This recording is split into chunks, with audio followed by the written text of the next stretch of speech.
You've been putting money into your 401k for years. You watch the balance grow. You feel responsible. You think you're doing everything right. But here's the truth. Most Americans don't want to hear that 401k probably won't be enough. Not even close. Let's start with what you think you have. The average 401k balance for someone in their 40s is about $120,000. Sounds like a lot, right? But if you retire at 65, that money has to last 20, maybe 30 years. Do the math. That's $4,000 to $6,000 a year. Add Social Security, and you're looking at maybe $30,000 annually. If you make $50 or $60,000 now, how are you supposed to live on half? And it gets worse. That $120,000 isn't entirely yours. First, taxes. Most 401s are tax deferred, which means you haven't paid taxes yet. When you withdraw, the IRS takes its share, usually 20 to 30%. Now you're down to $85,000 to $90,000. Then there are fees, management fees, expense ratios, administrative costs. They seem small, 0.5% here, 1% there. But over decades, they quietly eat thousands. You think your wealth is growing, but a chunk is disappearing every year. We haven't even talked about inflation. A dollar today won't be a dollar in 20 years. If inflation averages 3%, your $100,000 nest egg has the buying power of about $55,000 today. Healthcare costs rise faster than inflation. Housing keeps climbing. The life you imagine in retirement costs more than your savings can cover. Here's another problem. Most people aren't saving enough to even hit the average. You're supposed to contribute 10 to 15% of your income annually. Life gets in the way. Rent, student loans, car payments, medical bills, kids. Many do well to hit 5%. Employer matches help, but they cap fast. Targets are still missed, and people raid their 401s. Something breaks.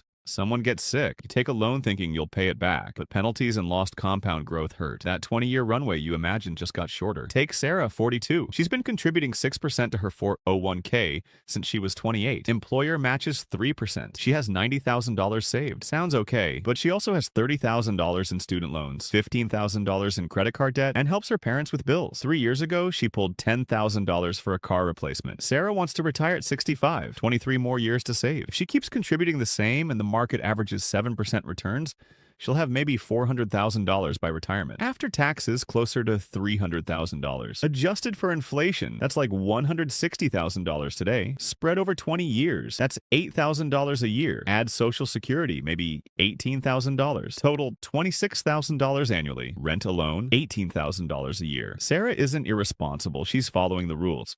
But the system was built for a different economy. Pensions existed, healthcare wasn't a burden, housing was affordable, college didn't bury you in debt. That system is gone. The 401k was never meant to be the only leg of your retirement stool. Pensions and Social Security are wobbling or gone. Now you're balancing your future on a tool never designed to hold all that weight. So, what can you do? 1. Contribute enough to get the full employer match. Free money. 2. Consider a Roth 401k if offered. Pay taxes now, grow tax-free, no surprise tax bills later. 3. Open a Roth IRA. Lower limits, but another tax-free bucket. 4. Pay down high-interest debt first. You can't out-invest 20% credit card interest. 5. Automate everything. Save before you even see the money. 6. Don't touch your retirement funds. Build a separate emergency fund to avoid raids. 7. Check fees. Funds over 1%? Look for cheaper index options. Small differences compound into big losses. 8. If possible, invest outside your 401k. Taxable accounts give flexibility before age 59 and a half. 9. Adjust expectations. Retirement may look different. Work longer, downsize, move cheaper. That's not failure. That's reality. Your 401k isn't useless. It's a tool. It works, but only if you understand its limits and use it wisely. The earlier you realize this, the more time you have to build a stronger future. Millions of Americans are in the same position. What's one change you'll make after watching this?